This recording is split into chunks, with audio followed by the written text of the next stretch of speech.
Welcome back to Nikki's Crochet Podcast. I am so excited for you to be here. Remember to subscribe to both my guest channel as well as mine.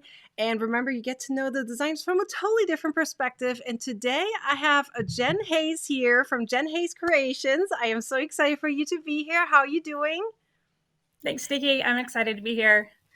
I love your designs. They are incredible. They're detailed. Your photography is like on point. You look at it and you're like, I just want to make it. I absolutely love your designs. But how did you actually get started? Like, what made you become a crocheter? Like, is there something that triggered you? Well, I started when I was young. I was like 9 or 10 when I first started. My mom showed me how to do a chain, and forever I made chains and paw holders and scarves, the basics. Yeah. And I did that all growing up, just basic thing, and granny squares. My first project that I ever made was a big, huge, massive granny square blanket. So just one, not little ones, just one huge one. So I started out there. And then I went through college. I went through a lot of life things. And it actually was in about 2008 when my husband saw, actually, he's in the video game industry. And online, he saw this amigurumi piece. And I didn't know what amigurumi was at the time. I had no idea. But he said, "Do you crochet?" And I said, "Yeah." "Why?" And he's like, "Look at this." And from there, I was hooked. And at the time, back then, I'm 41. It was quite a while ago. There weren't so many online patterns. I could find very few books. And so a lot of it was, he's like, "Can you do this?" And I said, "I can do basic stitches." And from there, I just started making things and over time, he's like, "Well, can you make," let's see, my first thing I made for him was a Mario. And I did find one person online, let's see, was Wolf Streamer Off the Hook, if I remember properly. And she had this bomb for Mario Brothers, all the Mario Brothers things. And so that's where I started. And from there, it was like, "Can you make this?" And I just sat down with the hook and I wrote down things as I went, and I learned as I went along. Oh, I love it. Did you sell the pieces in the end, or did you give them to your husband? Like, what happened after? Mostly I gave them to my husband, for the most part, but he had friends that, he's in the industry. And so he's like, "Can you make this for them?" And I'm like, "Yeah, sure." And I had kids. After a while, we had kids. And so then it's like, "Hey, Mom, can you make me a doll? Mom, make me a dinosaur. Mom, can you make, And so I started getting requests. Birthday parties, I would make them. And so I didn't really sell too many. I was also going to school for part of the time. Part of the time I was going into social work, and another time I was getting my blindness. And so it was kind of just a side type of thing where I was just doing it for fun. I did start a blog back in about 2008 because my husband's like, "You should share this, and there's people aren't, there's nothing really out there, and you should share it." And I started, but that's right when I was in the middle of my master's program. And so I got a few posts up, and and I eventually it was on Blogger. I just yanked it down after a while because it didn't make any sense. But yeah. Oh, I love it. And now you make these stunning, really detailed amigurumi patterns, and they're just so detailed. I just love it. And one of the questions from the audience came was, how did you come up with them? And then they're so detailed. There must be something going through your head. Do you get inspiration from somewhere, or is this really just all in your head?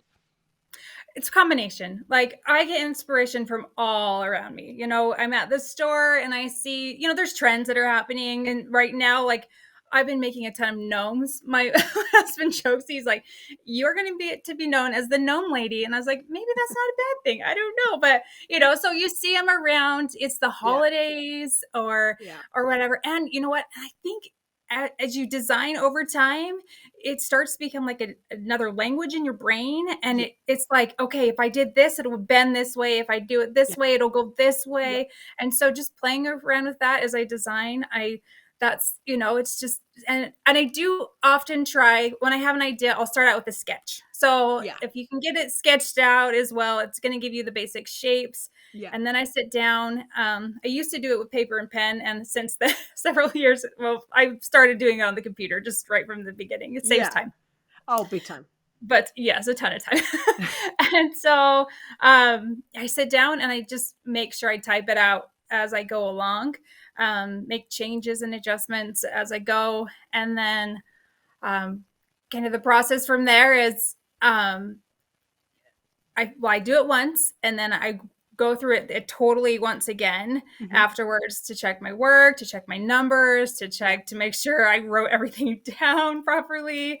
And one thing I love options. And this is Yeah. the hardest thing for me sometimes is deciding what to put in a pattern and what not to. There's a lot of things that I don't end up putting Yeah. um, into the pattern.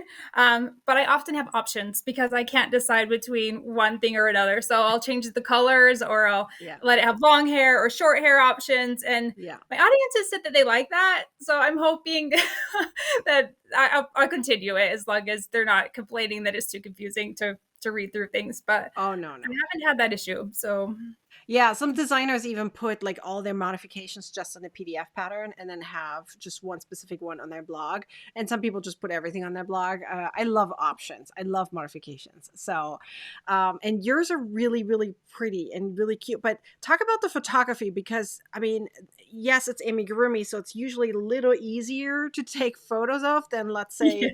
a flat piece, but you still have really incredible pictures. Like I always look up to designers that have incredible pictures because I'm a little mildly jealous.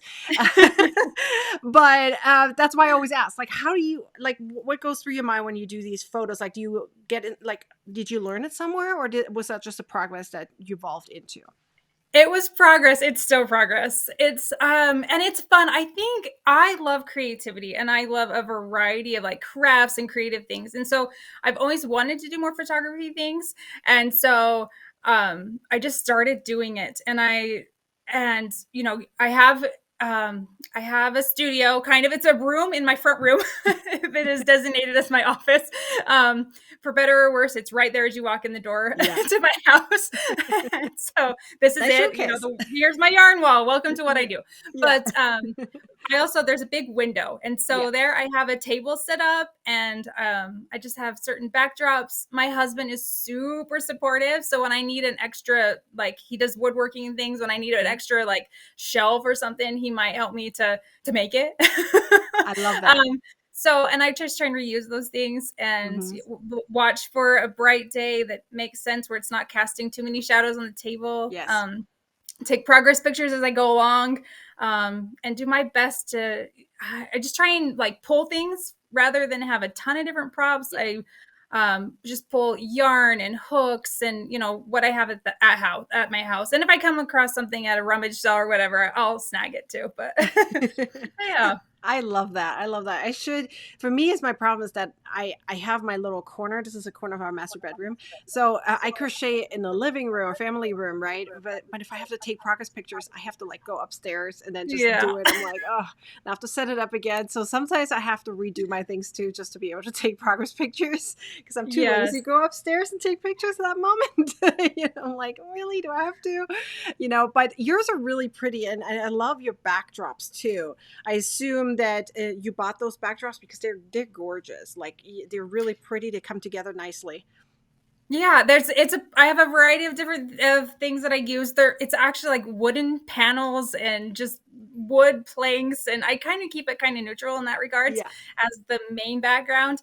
I vary between I want all the color and I want it rustic. yeah, I'm kind of an eclectic person, so yes. it's like I pull in a variety of things, but yeah. I So love that.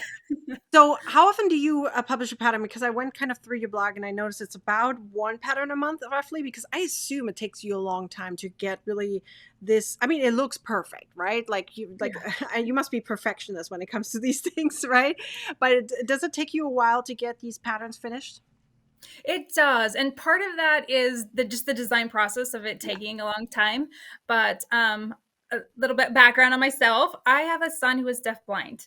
And so he requires like one-on-one constant care. And so my business revolves around his timing of naps and Yeah. all those schedules. So I aim for one a month. Two if I can get there.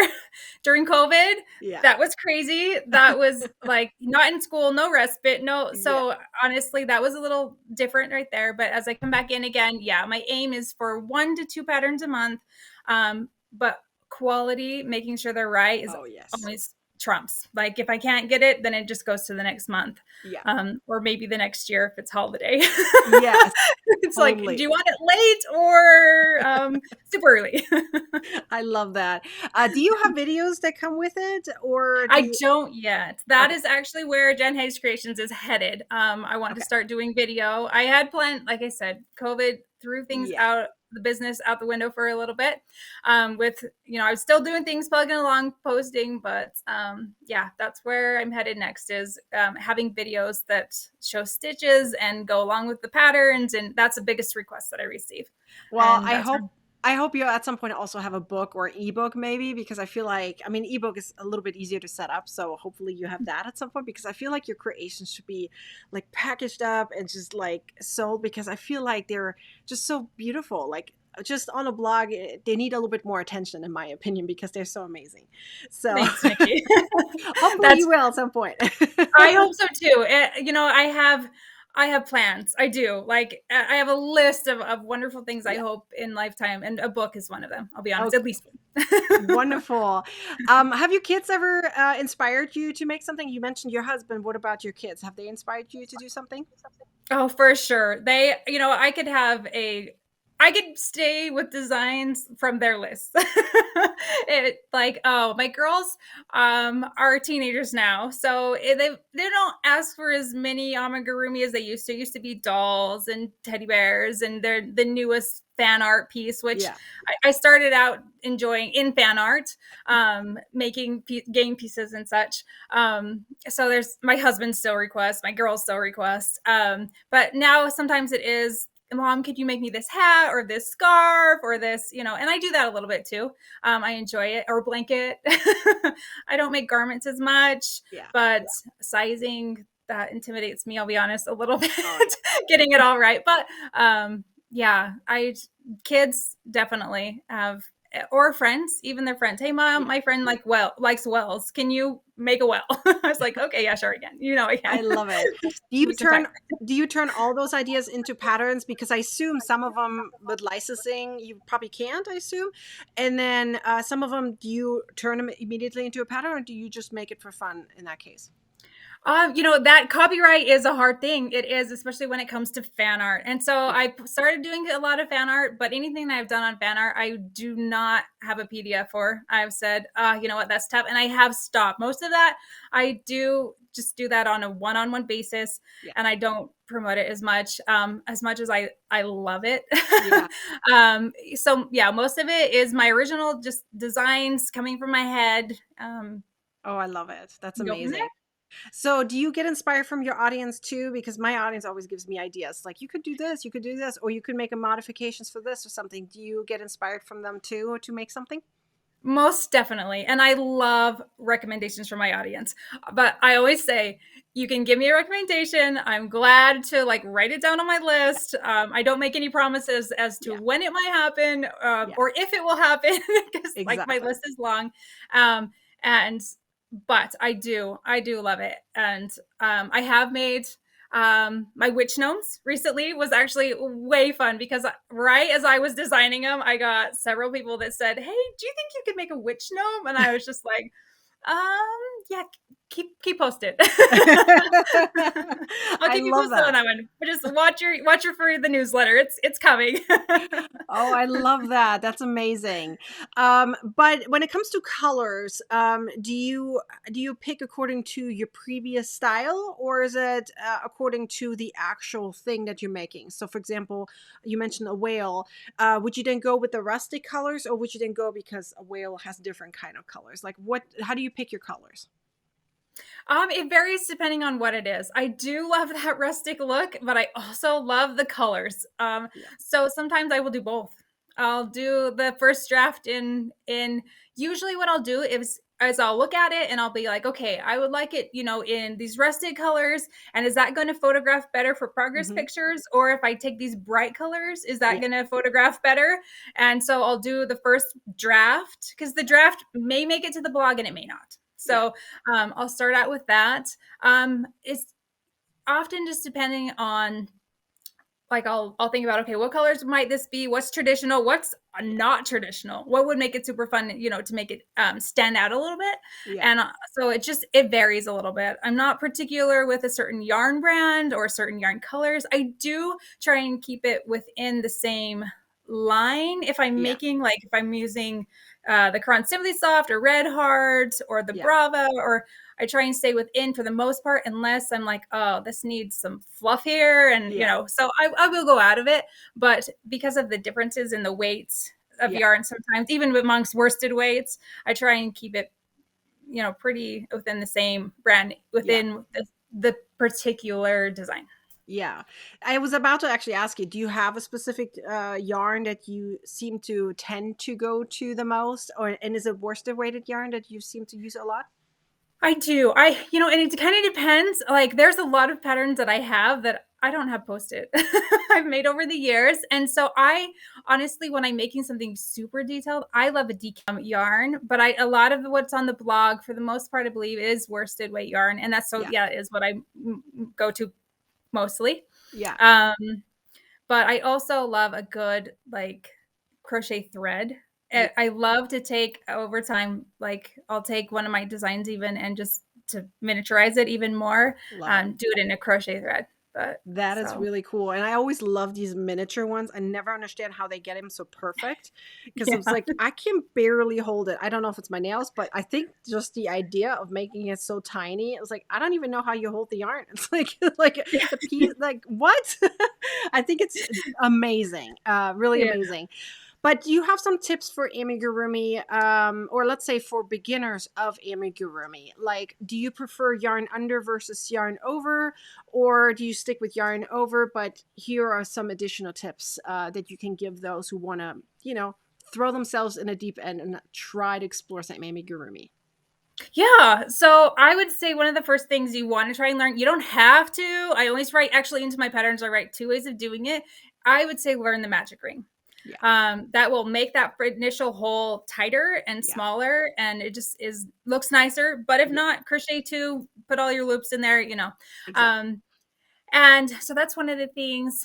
Um, I would say, as far as yarn over and yarn under, I like both ways. And I see a preference for both. I love the X that is created when you're doing the yarn over. Yeah, It does make your stitches a bit more compact. It's yeah, a preference. I know some people love it and some people hate it. yeah, So I design often. I've done both on my blog. If I do it a certain way, I note it. Most of them are probably yarn under, hmm, but the biggest thing I would say for a beginner is go for it.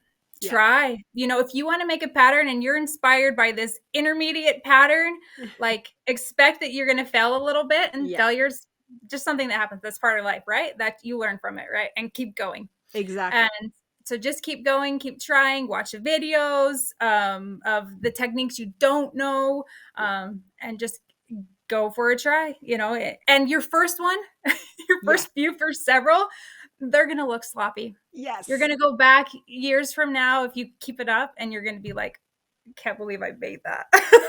You know what? You There is one thing I've learned, and I think Mr. Beast at some point said it, but I've always kind of had it in my mind. It's like if you are not embarrassed about your very first steps, you didn't progress. Yes, I So like it's really important that you do kind of feel embarrassed about what you've done in the beginning because that really shows that you've become better in many different ways. And I absolutely love that. But I have a couple more questions regarding amigurumi. One would be regarding stuffing. Like, do you really stuff it? And do you have some tips on that? And two, the face, because we all can make faces look very creepy very fast. Do you have some tips for those two? Yes, stuffing. That's a personal preference. I stuff firmly. Okay. like super firmly. So I say stuff it because it's going to compact back down a little bit, especially if you're giving it to a kid. It also just kind of depend on what you're making. Yeah. I try to note, like in my patterns, there's certain parts I want it lightly stuffed because it needs to lay flatter. If you Yeah. stuff it too firmly, it is gonna be all bulky and Like gonna look arms, weird. they were float, So right? arms, yes, your arms straight out, right? Or your, yeah, it's just gonna look, it's crazy weird. So think about the way you want it to look and stuff Yeah. it accordingly. I write my patterns to be stuffed firmly. I usually will note before you close the final hole, stuff more stuffing in there. Yeah. Before you attach a limb. This is Yeah. a tip maybe that some people might not know. Before, if you're stitching on a limb that's not Yeah. seamlessly into there, before you close up the last hole, add a little more stuffing if you let, maybe not on arms because like you said, they'll stick straight out, but like on legs, yeah, unless you Yeah. want the arms way out. But Yeah. on, if it has a horns or Yeah. something, or in the neck, if you're attaching a head, that's going to help with it not being Mhm. so wobbly if you Mhm. compact the stuffing in there before stitching the final hole, the Yeah. final hole's closed. Yeah. So Tell us about the faces. How do you make them look cute instead of creepy? that's practice.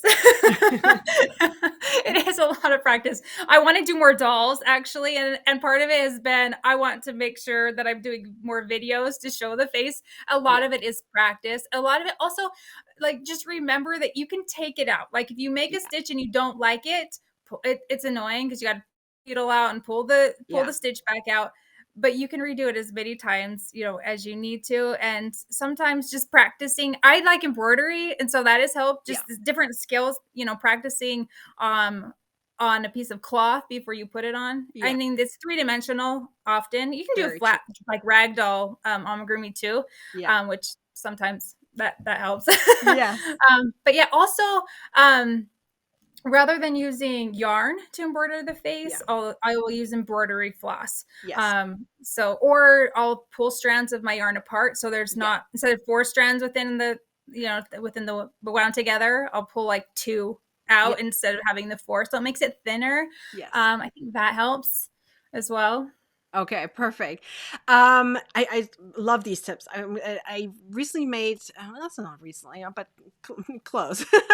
I made a little, was it a lovey? And I was really working on that cat face. And I was like, oh my gosh. And I post like multiple photos. I'm like, this is not working. It's not looking right. And then people just look, use thread, use thread. I'm like, okay, fine. But then I noticed that for, for the nose, it took me forever to finish. I was like, this is gonna take forever just because I'm using thread now. And I'm like, oh, Yeah. but yes, but I just wanted to clean, all the same, but it did work out in the end. Luckily, it looks cute in the end, at least in my opinion. Yeah, that's So what matters, right? It's the opinion yeah, of the maker. And exactly. so often I think those that we give them to, Yeah, it's often amigurumi, it's often kids for me, and so yeah, they are just in love from the beginning. It doesn't matter if the yes. nose is a little off or something. But That's true. That's true. Do you have any funny stories to share with us when it comes to your kids and yarn? Have they ever, ripped some out or took a head off, or I don't know? Tell us. yes. Okay, so tip, if you don't already know this, when you have your working yarn, I use my hands a lot. I'll try and keep Yeah, them down. go for it. When you have that working yarn and you're finished, hook another stitch marker, Yeah, a clasping stitch marker on yeah. that end. So when they pull the end out, It doesn't go. like it stops it. Does that make sense? I hope so, because that has saved my project so many times. Because I'll Yes. be out of the room, I'll go into the room, and I'll come in, and I've lost a few projects or Yeah. parts of a project, and it's annoying to try and figure out where you were at, and Yes. to be kind to your children when they've destroyed your project. Exactly. Oh my gosh. But have they ever taken your yarn apart? I mean, project is one way, but like animals, I'm sure you have an animal, right? You have a dog, I think. Yes. So have they ever done like my cat loves to carry around my gray yarn. She's a gray white cat, but for some reason she likes to pick the gray one. I don't know. She thinks it's a baby, maybe. I'm not sure, but she likes to carry it around, right? So do you have any fun stories about your dog and yarn? I don't, not with my dog, actually. Our dog is being trained to be a service dog. So Oh, she was okay. on a tight leash, or still kind of is in her training. And so she learned early on, you don't play with the yarn. I said, okay, we got to train her and teach her this, because she's in the same room with me a lot of the time. Yeah. And so for the most part, like when she was a really little puppy, like she would go for it a little bit. Yeah. But she was quickly trained. You don't bother it. But yeah, my girls, I have two girls and a little boy. So my girls would take my yarn and it would, get looped around the house, and I was like, oh wow, okay, we're just gonna cut it and throw, and you wind that up, go have fun. I But know, exactly. I've had so many like yarn balls somewhere that were like complete mess. There was one time I actually took all my yarn. It's like, who likes to figure out how to get yarn back to normal? yeah, Who likes to do that? There was so many people who actually enjoy doing it. It's like, okay, I'm just gonna pack them all in the box, send me the shipping. I'll send it to you. You do what you want do with it. it. I don't have the time for this. Like, not happening. Yeah. My Oh my, youngest daughter, oh sorry, go ahead. go ahead. Yeah. I'd say my youngest daughter also is really into loving crochet, and she's actually starting to design. Yeah, yeah. Love So it. it's fun. She's like, "Oh, mom, what do you do?" And I told her the basics, and so she's trying to make some different things. And so we have yarn honestly throughout every room of our house. Like it does. Like she has her yarn and I have my yarn. And my Yeah. other daughter is not quite as interested. She's more like hey, can you do this? I love if you made this for me. But she's Oh, done it a little bit. But my other, she's taught some of other girls her age how to do things, and brought her amigurumi that she's made and some that oh, I made, and so has them all inspired. I love it. It's like, oh, that's yes, we amazing. have future amigurumi designers in the mid, at least crocheters, And like she can take over your business eventually. eventually. Yeah, I said, you know what, you learn how to do some of this stuff, we can post some of your patterns. I've told her, I was like, you figure this out, I'll help you to Yeah, write it up, and we'll put it up with your name, and you can have it up, and you'll be my guest sponsor host, exactly. on the She can blog. earn money Yeah, for college for that. Just put it right. away. It's like whatever income comes in from this one is all yours. Yeah, and she's 12. She's like super future oriented. She's like, Love it. I've got my house planned out. I want to go to this college and I need to pay for my car. And I'm like, all right, yes, Oh keep my good, gosh. keep I love it going. when they have goals. Yeah, Nice. I yeah. love it. But let's sum it up. You have so many incredible patterns, but I'm sure our audience is now intrigued and wants them. So tell us, where can they get your patterns from?